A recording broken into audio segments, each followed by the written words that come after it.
is your player of the month? Between these two numbers, who are you giving player of the month to? I think it could have been Caitlin Clark. I think it should have been Caitlin Clark. Kelsey Mitchell undoubtedly had Some observers believe these events could be the opening stage of what might become the first work stoppage in WNBA history if the current CBA negotiations fail. From that perspective, the league's decision to announce a major ESPN agreement for Sunday night games beginning in 2026 is seen as a strong signal from Commissioner Kathy Engelbert, the team owners, and the league office. Supporters of this view argue that the announcement sends a message to union leaders, including Nafisa Collier, Brianna Stewart, and the WNBPA, that the league intends to move forward with its business plans despite the ongoing negotiations. They also point out the timing of the announcement. While Collier was publicly encouraging players to prepare financially for the possibility of a work stoppage, the league revealed a new national television agreement. Those who share this interpretation believe the timing was intentional and meant to show confidence that the league expects to have games available for broadcast in 2026, even as labor negotiations continue. Whether that confidence is justified or simply part of the negotiating strategy remains to be seen. Well, if you thought that, wrong. Kelsey Mitchell. A historic month for Kelsey Mitchell. She is the WNBA Eastern Conference Player of the Month for July.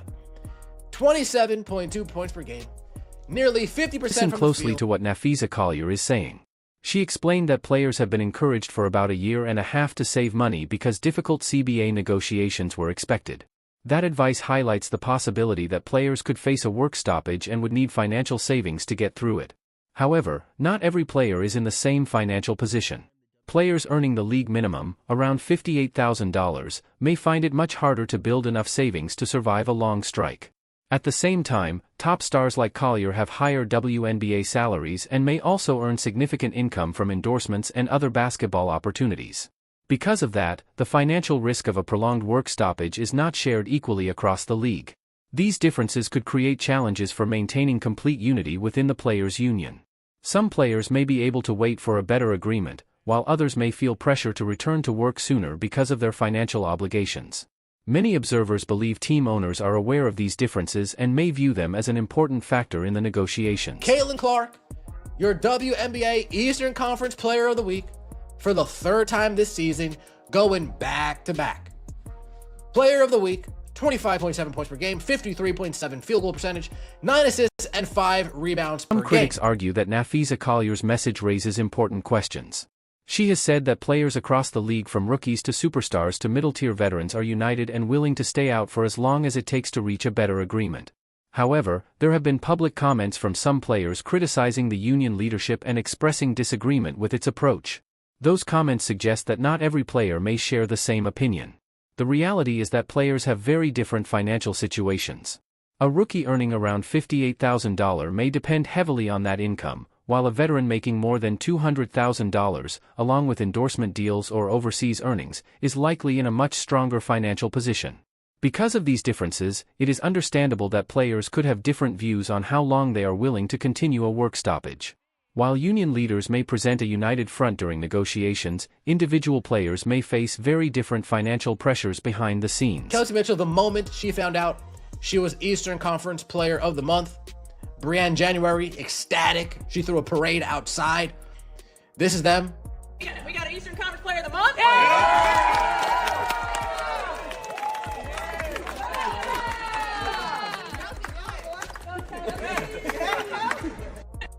Congratulations to Kelsey Mitchell. The phrase, "put our toes down," is an interesting choice of words. People usually say "dig our heels in" or "stand our ground" when they are determined not to give in. Saying, "put our toes down," sounds different. It suggests testing the situation before fully committing, like checking the temperature of the water before jumping in. Some people see this as a sign that both sides are still being cautious rather than completely refusing to compromise. From that perspective, the current negotiations resemble a game of chicken. The players may believe the owners will eventually give in because the league recently signed a media rights deal worth $2.2 billion over 11 years, and they want to protect that partnership with ESPN.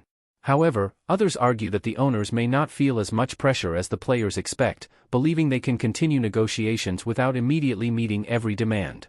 Which side has judged the situation more accurately will likely become clear as the talks continue. Caitlin Clark's month of July, versus Kelsey Mitchell's month of July. Shout out to Millie for posting. I'm Millie Rock on any block. Shout out to Millie for posting the stats. 22.6 points per game. Months of July. There we go. Months of July. Caitlin Clark, 22.6 points per game, 4.3 rebounds per game, 7.5 assists per game on 59% effective field goal percentage, 68% true shooting, and 26.9. The owners recently announced Women's Sports Sundays, a 9-week block of Sunday night programming on ESPN featuring WNBA and NWSL games.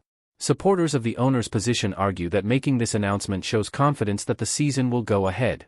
They believe the league would not promote a major television schedule if it expected the season to be cancelled because of a labor dispute. From that viewpoint, the announcement serves several purposes. First, it reassures ESPN that the league expects to deliver the games included in the agreement. Second, it sends a message to the players that the league's business plans are continuing while CBA negotiations are still taking place. Third, it may strengthen the owner's bargaining position by showing that they have important broadcast commitments to meet. If a strike were to happen and regular WNBA games were unavailable, ESPN would still need programming for those Sunday night time slots. Exactly how that would be handled would depend on the terms of the broadcast agreement and decisions made by the league and the network. Possible options could include expanding NWSL coverage, changing the programming schedule, or, if permitted under league rules and labor law, using replacement players. At this stage, however, those possibilities remain speculative, and no decision has been announced. Take a look at Kelsey Mitchell, 27 points, 2.7 assists per game, 1.9 rebounds per game, on 59% effective field goal, 64 shooting percentage, and 32.6. One possibility that is rarely discussed is the use of replacement players during a labor dispute. If negotiations completely break down, team owners could choose to lock out the current players and fill rosters with free agents, unsigned draft picks, or overseas players who are willing to play under the existing agreement, if league rules and labor laws allow it. The quality of play would likely not match the current WNBA level, and television ratings could decline. However, the league would still be able to put games on the schedule, giving broadcasters like ESPN Live Basketball to air instead of cancelled games. From this perspective, the players are betting that the owners will not want to risk hurting the league's reputation or the quality of the product. The owners, on the other hand, may believe that many players cannot afford to go without paychecks for an entire season and will eventually agree to a new deal. If neither side changes its position, both are taking a significant risk, and the outcome will depend on which side has better judged the financial and practical realities of a prolonged labor dispute. It could have been Caitlin Clark. I think it should have been Caitlin Clark. Kelsey Mitchell undoubtedly had a great month. I'm not going to take it away from her, but what's the more valuable piece of the car, the engine or the exhaust, right? What's underneath the hood, or what's, you know what I'm saying, or the interior? ESPN's announcement uses some very important wording. The company describes the new agreement as a bold commitment to great competition, consistency, and storytelling. The word consistency is especially important because ESPN wants to be sure it has live WNBA games every Sunday night from June through August. Reliable programming helps the network attract viewers, especially since WNBA ratings have been growing quickly. Nationally televised WNBA games averaged about 1.2 million viewers in 2024, a 48% increase from 2023, and Caitlin Clark's ESPN debut drew 2.1 million viewers. Those strong ratings make the league more valuable to broadcasters. However, television contracts often include performance requirements. If the WNBA cannot deliver games because of a labor dispute, broadcasters like ESPN may have ways to protect themselves. Depending on the terms of the agreement, they could seek changes to the contract, reduce payments, or renegotiate future deals. This is one reason why keeping the season on schedule is important for both the league and its broadcast partners. When Nafisa Collier says the negotiations are moving in the right direction and there is hope for a deal, she is basically saying that the team owners have made some progress, but not enough. The players want a larger share of the WNBA's $2.2 billion media rights deal. They are asking for higher minimum salaries, better travel conditions, charter flights, improved maternity benefits, and a revenue-sharing system that is closer to the NBA's 50-50 model. Many people believe these are fair requests. The real question is whether the WNBA can afford to meet those demands right now. One important point is that the $2.2 billion media deal is spread over 11 years, which works out to about $200 million per year. That is much smaller than the NBA's current media deal, which brings in about $2.6 billion every year. The difference is huge. According to past reports, the WNBA has operated at a loss for many years. NBA Commissioner Adam Silver said in 2018 that the league had lost an average of $10 million per year throughout its history.